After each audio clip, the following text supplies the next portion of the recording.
সকাল থেকে আমরা দেখেছি অধীর চৌধুরী তিনি বহরমপুরের বিভিন্ন বুথে ঘুরে বেরিয়েছেন এবং শেষ বেলায় অভিযোগ করলেন কংগ্রেস কর্মীকে মারধরের। পীরতলা এলাকায় সেখানে কংগ্রেস কর্মীকে মারধরের অভিযোগ ওঠে এবং অধীর চৌধুরী সেই কংগ্রেস কর্মীর বাড়িতেও যান।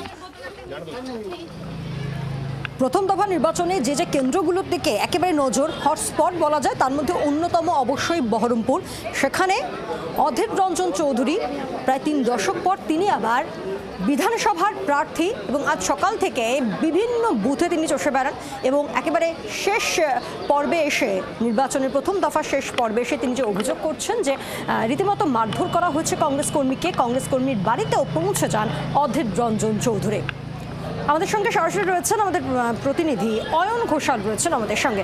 অয়ন, এই 152টি বিধানসভার মধ্যে আজকে যেখানে ভোট হচ্ছে সেখানে হটস্পট নিঃসন্দেহে হচ্ছে বহরমপুর। সেই বহরমপুরে অধীর রঞ্জন চৌধুরী তিনি অভিযোগ করছেন যে কংগ্রেসকে মারধর করা হচ্ছে। আমরা দেখলাম তিনি রীতিমতো কর্মীর বাড়িতেও পৌঁছে যান। তুমি দেখতে পাচ্ছ এখনো পর্যন্ত এই বুথের মধ্যে কয়েক ঘন্টা আগে বলেছিলেন যে তার যে বিধানসভা কেন্দ্র বহরমপুর সেটা নিয়ে তার আর কোনো অভিযোগ নেই। সেই অধীর চৌধুরীর বহরমপুরে ভোট গ্রহণ পর্ব শেষ হওয়ার ঠিক 45 মিনিট আগে একটা অপ্রীতিকর ঘটনা ঘটলো। এটা সেই 1 নম্বর বুথ বহরমপুর বিধানসভার, যে বুথের ভেতর বসে থাকা কংগ্রেসের এজেন্ট বিষ্ণু সরকার এবং তার ছেলে মনোরঞ্জন সরকার, তারা তাদের রিলিভারকে কিছুক্ষণের জন্য বুথে বসিয়ে যখন বুথ থেকে বেরিয়ে এখান থেকে সাকুল্যে 200 মিটার দূরত্বে নিজেদের বাড়িতে যান, তখন সেখানে চড়াও হয়ে তৃণমূল আশ্রিত দুষ্কৃতীরা তাকে অর্থাৎ বাবা এবং ছেলেকে মারধর করে বলে স্বয়ং প্রার্থী অধীর রঞ্জন চৌধুরীর অভিযোগ। ইতিমধ্যে তিনি এই অভিযোগ জেলা শাসককে ফোনে জানিয়েছেন।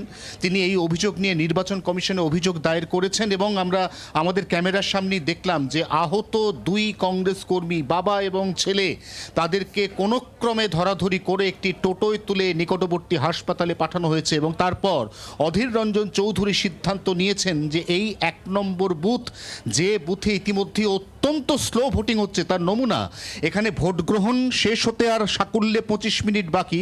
এখনো বুথের সামনে মানুষের লম্বা লাইন এবং শুধু এই বুথের সামনে নয়, আমরা যদি প্রেমাইসেস থেকে বেরোই তাহলে দেখব রাস্তার দুপাশে কাতারে কাতারে মানুষ, ভোটার, তারা লাইন করে দাঁড়িয়ে আছেন এবং তারা কেউ 4 ঘন্টা কেউ 5 ঘন্টা লাইন দিয়ে দাঁড়িয়ে আছেন। লাইন যেন আর শেষ হওয়ার নাম করছে না।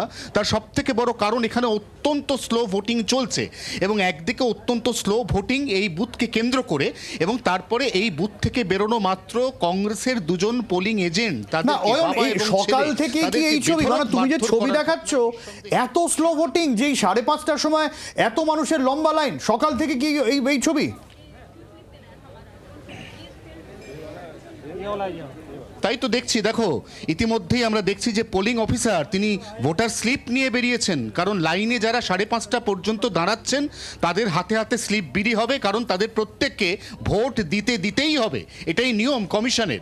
অর্থাৎ কেউ যদি এখন দেখা যায় লাইনে দাঁড়িয়েই তার 6টা, 6:30 বা 7টা বেজে গেল, তা সত্ত্বেও তার নিশ্চিত ভোটাধিকার আছে, কারণ তিনি ভোট গ্রহণ পর্বের সময়কালীন এখানে দাঁড়িয়ে পড়েছিলেন লাইনে। কিন্তু সব থেকে যেটা গুরুত্বপূর্ণ প্রশ্ন সেটা হচ্ছে এখানে ইভিএম একবার খারাপ হয়েছিল, তারপর সেই ইভিএম বদল হয়, তারপর ভিভিপ্যাটটা খারাপ হয়ে যায়, ভিভিপ্যাট বদল হয়, অর্থাৎ একসঙ্গে এখানে জোড়া বদল হয়েছে 1 নম্বর বুথে। তা সত্ত্বেও কেন এখানে ভোট গ্রহণ প্রক্রিয়া এই এত অস্বাভাবিক দেরিতে চলছে, সেটা একটা বড় প্রশ্ন। এবং তার চাইতেও গুরুত্বপূর্ণ প্রশ্ন যে পোলিং স্টেশন বা তার যে প্রেমাইসেস, সেখানে তো আমরা আধা সেনা দেখতে পাচ্ছি, কিন্তু এখান থেকে মাত্র 200 মিটার দূরত্বে এই বুথেরই বসা কংগ্রেসের পোলিং এজেন্ট তিনি বাড়িতে গিয়ে যেভাবে আক্রান্ত হয়েছেন আমরা দেখতে পাচ্ছি। ছেলে অর্থাৎ মনোরঞ্জন, তার মাথা ফেটে গেছে। বাবা বিষ্ণু সরকার তিনি জি 24 ঘন্টাকে অভিযোগ করছেন তার বুকে পরপর ঘুষি মারা হয়েছে। এই যে ঘটনাগুলো ঘটছে, এই দুটো ঘটনায় কিন্তু একই সঙ্গে অত্যন্ত উদ্বেগের বিষয়, কারণ স্বয়ং প্রার্থী নিজেই একসময় বলেছিলেন তার এই গোটা বহরমপুর বিধানসভা কেন্দ্র ঘিরে কোনো অভিযোগ নেই, কিন্তু শেষ বেলাতে তিনি একসঙ্গে এক জোড়া অভিযোগ তুললেন, সেটাও আবার এই একটা বুথকে কেন্দ্র করে।